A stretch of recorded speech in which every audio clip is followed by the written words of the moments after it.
boys and girls, what's getting down? That's not my bike, by the way, but you know, come to do a video because a lot of you people have been asking, where's my bike? And yeah, it is interesting, put it that way. But I mean, that's still a good looking bike. It's obviously my dad's at the end of the day. And what can I say? It's been an emotional roller coaster. It's not really what I wanted to go down, but they always say good content is good content and bad content is good content. And this is the bad version of the content, which hopefully you guys, I don't know, learn and understand. Maybe you're going through the same situation. I'm not sure. But for me, this is the first time I've had a situation where my bike has been in a situation where it's broken. At the end of the day, there's no way of putting it lightly. And luckily enough, I'm here to ride virtually the same bike, my dad's V-Rod as well. It is a 2015 Muscle as well, like mine. It's got the silver bits obviously as well. Same exhaust on the bike too. Obviously no baffles in it. And she rides the same. It's a 1250. Makes the same noise. It sounds sick. And you know what? To be fair, my bike being broken, if I didn't have this to ride, or even my brothers at the end of the day, I don't ride my brothers at all really. I do if I can. It's quite fast. But luckily with these bikes, mine being broken, I now still believe I should have one because it rides so damn good. And I'll tell you why it's so good in this video too. But also I'm gonna explain what's actually wrong with my bike, which I don't actually know. I've fixed a lot of things, but you know what I mean, like it's been a bit of a whirlwind. But I'll also tell you exactly why it is very, very good to own one of these bikes. Even though mine's broken. It's been broken for a while. But to own one of these and to have it, been sick. Like, I am happy to own it. And who knows, maybe in the future I might put it for sale and then start over again with another V-Rod as well. But, you know, I'll never ever not have a V-Rod in my garage. The V-Rod is a sexy bike, is a fast bike. It's a nice bike to cruise on. It sounds ridiculous. I've convinced one of my best mates to buy one too, Andy. He's bought a blue one and he loves it. He cherishes it. He's got the same exhaust on his bike as well. No baffles in it. Sounds insane. Now, what's wrong with my bike? Let's get to it. Basically, what's wrong with it? It's fucked. No, it's not fucked. But the issues I had basically with it, as my arm is getting pretty sore. The issues I had with my bike is that, first of all, I went to Netherlands and I had a few issues where I was doing on my bike with the levers on my bike. So the indicators, all that kind of stuff. I had an electrical issue, which I sorted out. And then basically last year in Netherlands, 2024, the bike just stopped working. And immediately I thought it was the clutch, basically, which it wasn't the clutch. It was basically the sprocket. Now the sprocket, which I'll show you, the front sprocket. The front sprocket is on this side where the belt is. So over there, right? Sorry, over there. The belt runs through there. And the front sprocket, which is just around here. Now on mine, I've got a 360 on the rear, which that is a 240 basically. Now on mine, I've got a 360 and I snapped that. Snapped it, that's what I mean, snapped it. It's basically got an extension on it because it extends for the 360 because the wheel's wider. So the belt is in line with the rear sprocket, which I snapped. First of all, I thought it was the clutch. Check that out, it wasn't the clutch. And then I found out it was the sprocket basically, which meant I had to get another custom sprocket for it as well. Fixed that, thought that was the issue. Then I had another electrical issue, bought a regulator and then bought an alternator, replaced that. That wasn't the issue. And then I replaced the alternator thinking it was all right, because I did the regulator first and the alternator, and I went for a ride. And basically what happened was the bike just was fine.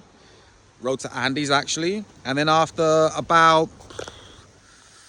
probably about I'd say 20 miles, I thought, right, I'm gonna start giving it a bit more pull on the accelerator, and then basically the bike just stopped working. Like it just cut out, and I was like, what is actually going on? Started the bike back up again, thought it was the battery. No, it wasn't.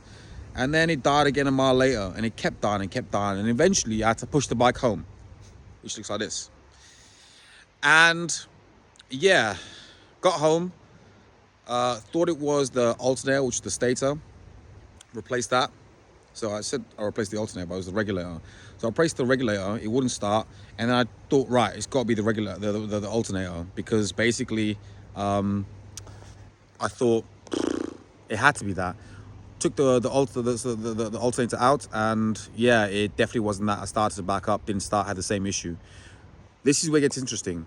Now, I was recommended a actual mechanic to go to.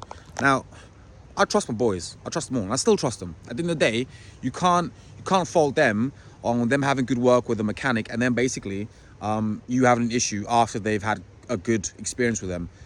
And basically, I had my bike booked in at another place, which I had the forks and all that done, basically, where you remove the forks, put new fluid into it and everything, done perfectly, put together, gave it back to me, and gave me a good discount as well.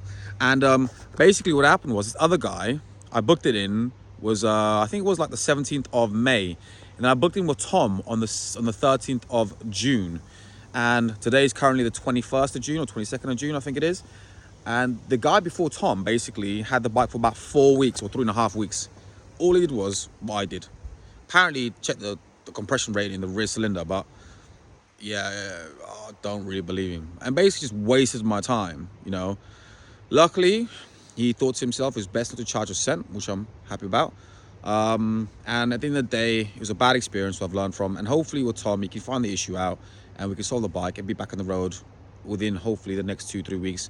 I'm going to Netherlands in 2 weeks' time from today. It's actually a week Thursday, so we're talking like 15 days. I don't think my bike's gonna be ready for then. So I'll be using my boy's bike, which I'm lucky to have. He's got a V-Rod. It's a 2002 model. Sick though, like it rides smoothly. If I recommend any bike to get, even if you want to spend, let's say, $5 grand on a bike, the V-Rod is the bike to get. And I'll explain why, all right, after this situation. So at the moment, the situation is once the problem is solved by Tom, it should be gliding. Should be gliding. And you know, that's what I mean. That's the dream. Like, having a hobby like this and it failing on you is obviously not great. Makes you sound like a brat, because at the end of the day, this is a luxury to own. But at the end of the day, it's my hobby and I've worked hard for it. I've done all I can to have it, and it's my dream bike. Once she's rolling, I promise you, I've got the new engine bits on it as well that I said I was gonna do. I said I was gonna do that. You know, it's copper all over. The last thing I do is spray the engine black. And then she's a dream in the reality. Do you hear that again? Dream in the reality. A full 360 build with copper, like real nice shiny copper kind of looking chrome, but it's actually copper aluminium. And it gives us like chrome effect. Looks absolutely class, like, and it's got the whole bars on it, the drag style bars, the air box, the front radiator cover that makes it aggressive, the front wheel is sprayed, the rear wheel sprayed, and obviously the humongous 360 compared to the 240. I mean, look at that. That is still pretty wide. That is still wide AF. Do you know what I mean? Like, you know, just imagine a car being behind that. You think that's wide? Imagine a 360 full build, and there's tasteful bits on it. Like, I honestly, this is tasteful. I mean, look at it. Mine though, different league. And I don't sound like I'm being egotistical. It's my dream. It's my vision of this beast into an even bigger beast. And I can't wait to have a riding and just to show it off to the world. Like, it's basically an artwork to me, and that's exactly why I did it. It's artwork to me. And this is a pretty raw video, by the way. It's a first time take. Do you know what I mean? Like, this is pretty raw. And I can't believe I had this dream and it ain't working. What the actual F, brother? But you know, we gotta learn and move on. And hopefully it's working. And I'm lucky enough to ride this. Now, let me take you through on my dad's bike. It may look stock, but it ain't gonna be stock for long. Trust me now. I'm gonna flip the camera around.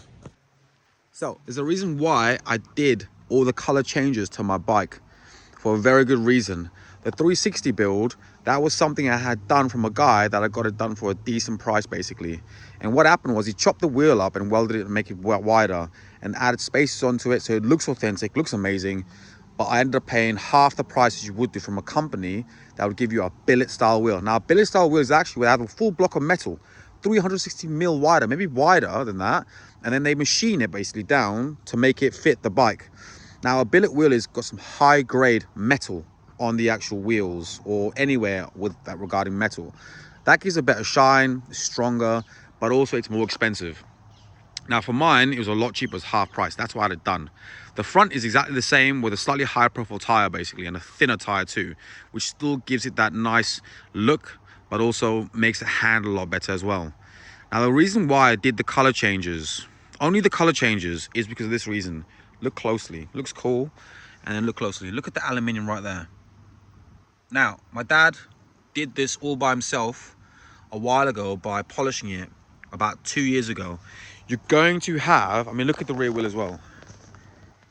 You're going to have these issues because when aluminium is bare to the earth's conditions, all the air, the condensation, the water, riding the bike, the only way to get it back to looking absolutely mint on the swing arm, it's over there, the wheel, the engine covers basically over there, even the bars, the fork holders, the front wheel. The only way you're gonna have it looking fresh again is by polishing it. And it takes, looking at 7 to 8 hours to looking mint on each side. That's a long job. And that has to happen every single 2 years, maybe a year, if you want it looking fresh. Now, me spraying it, which my dad's gonna do his as well, because I've got all the engine covers. So the full clutch cover, the 2 heads over here, even the water pump cover, and then the other side I've also got a sprocket cover as well, the stator cover, and also I'll have to take these off and they get sprayed too. Now the front horns on the bike, they are chrome, so they're gonna go gloss black basically. But the color that's going on here is gonna look crazy, especially with the wheels and the swing arm basically.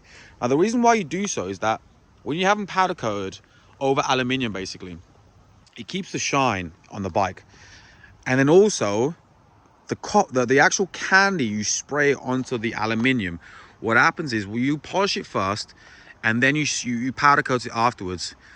It has an effect on the actual aluminium and turns it to look almost like chrome, but it's actually a polished look. So it's slightly less of a, chrome look. You see chrome here, right, versus aluminium.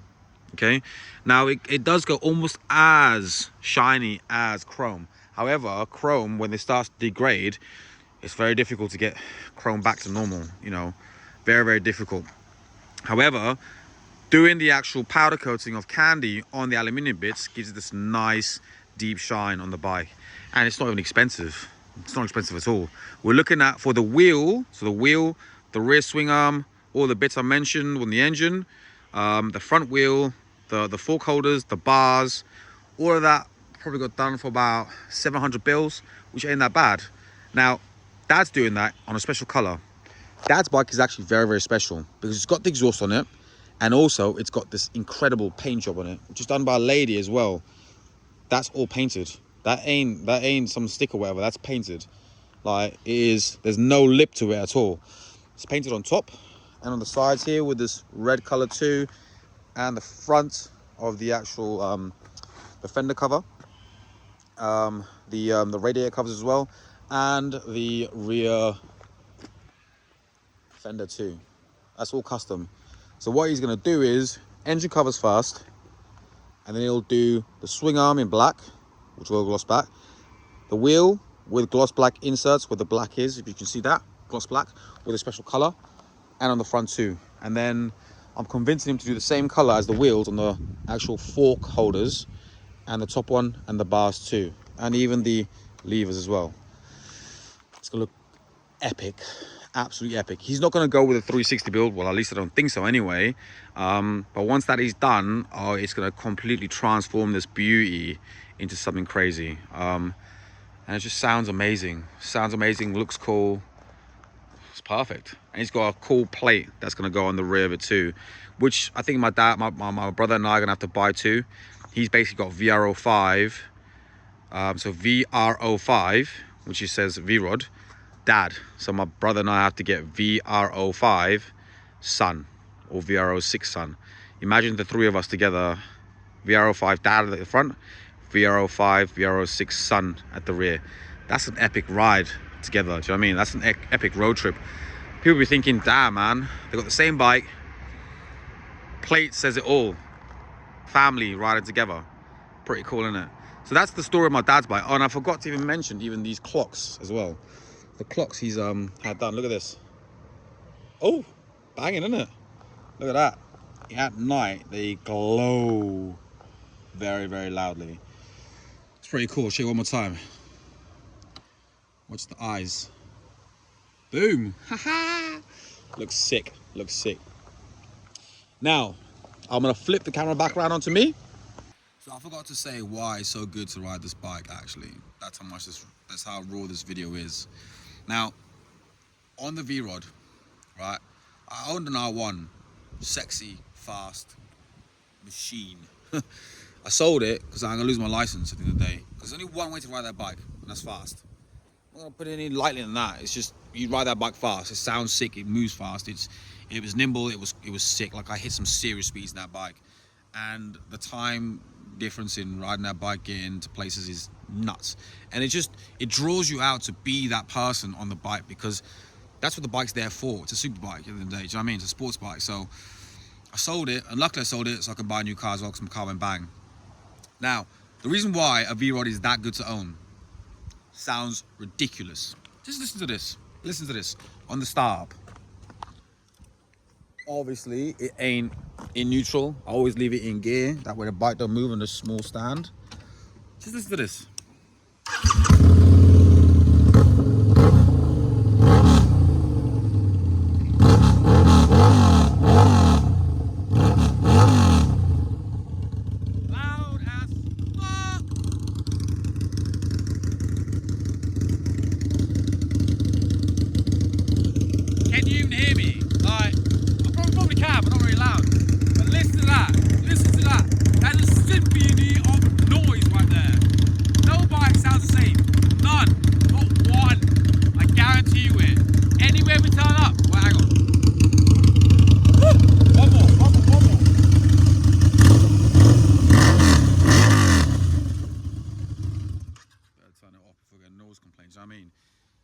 As I was saying, it is a symphony of noise.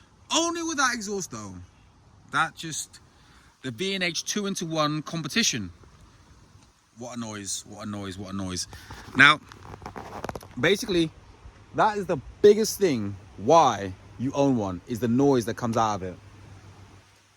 It's just delightful, do you know what I mean? It's just sexy. That beats the R1 hands down.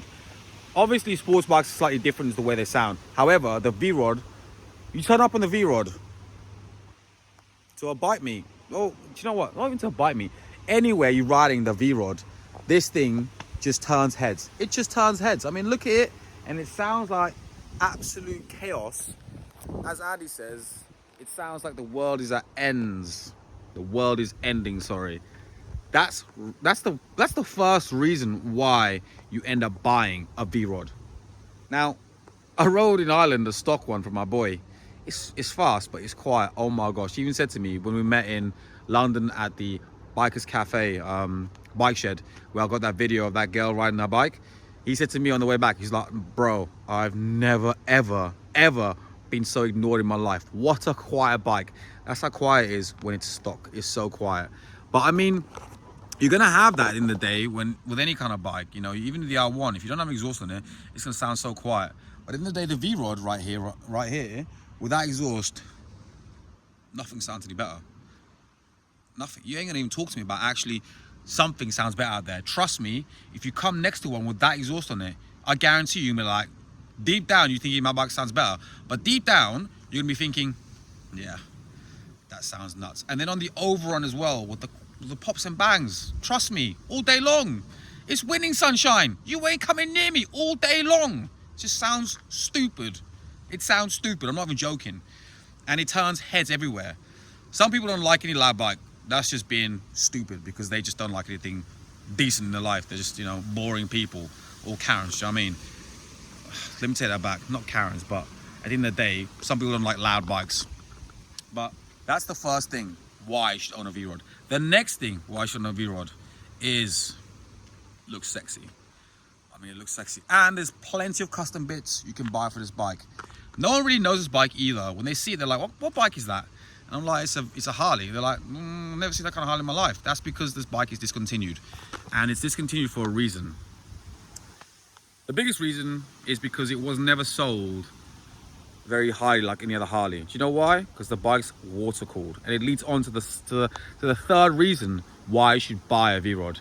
Now, every single Harley, well, all Harley die-hard owners, I love you boys and girls, but all Harley die-hard owners do not like the V-Rod or do not like the Sportster S or the Pan America. The Pan America, I understand, it's not a really good looking bike at the end of the day, but the Harley Sportster S as well, they're water cooled, and this bike is water cooled. This was the first water cooled bike Harley Davidson's ever developed in their line of Harley Davidsons. It's water cooled for a reason. Why? Because my girl, well, Ursula, my dad's bike's name, she produces, like my girl, Nala, she produces 120 brake horsepower. No Harley that's air cooled is keeping up with me. Swear down now. You ain't keeping up with us, brother. Or gal them. You get me? Because this thing is rapid. What I mean rapid? Whew. It ain't a sports bike, so I bought the R1. And I was naive to think that my Harley would keep up with the R1, and I went on the R1 and it was just mind-blowingly fast. But you know, can't compare that. 120 brake horsepower, R1 has got 190 200 brake horsepower at the end of the day. So it's not really comparable.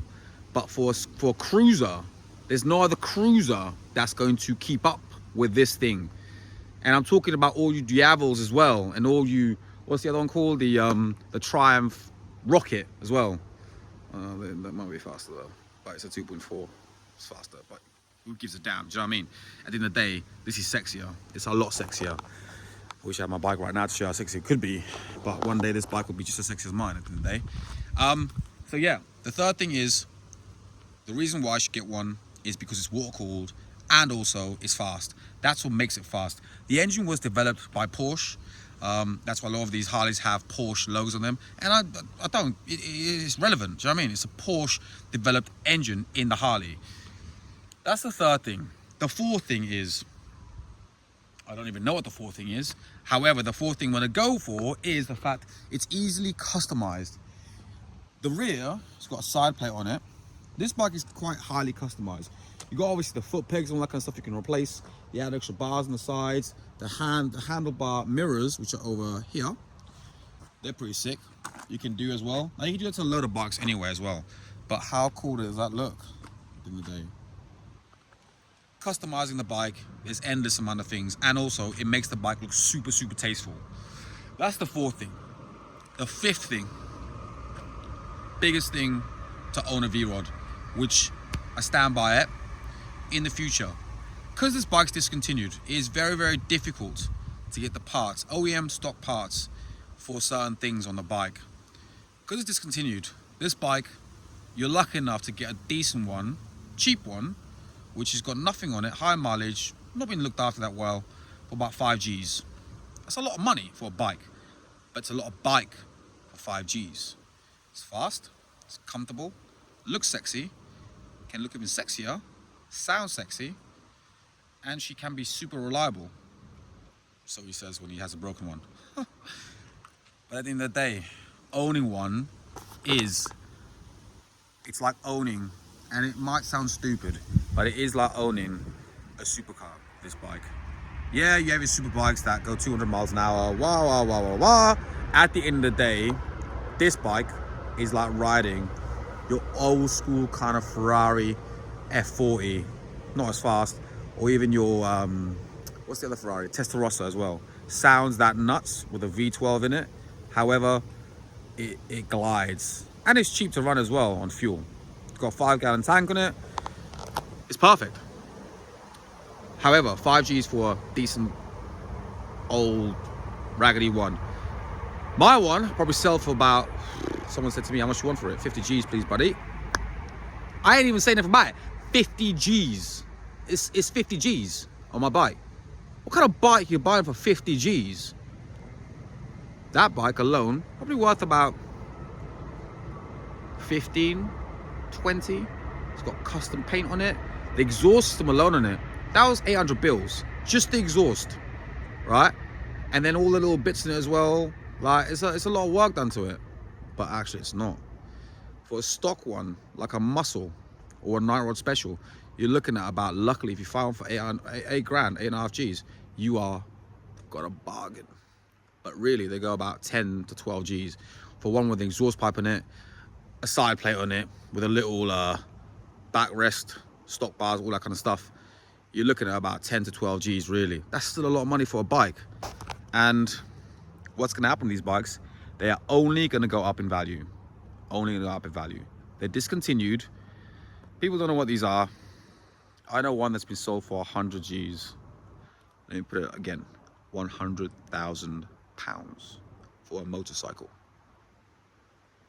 100 grand. Yeah, there's one on eBay right now for 60 G's, 60,000 pounds. That's nuts. Do you know what I mean? It's crazy. 60 G's. You could buy one for 10 grand. Trust me, no other bike you'd have. And also, obviously, the last thing, number 6, is that it sounds good, it looks good, plus people love it. People love them.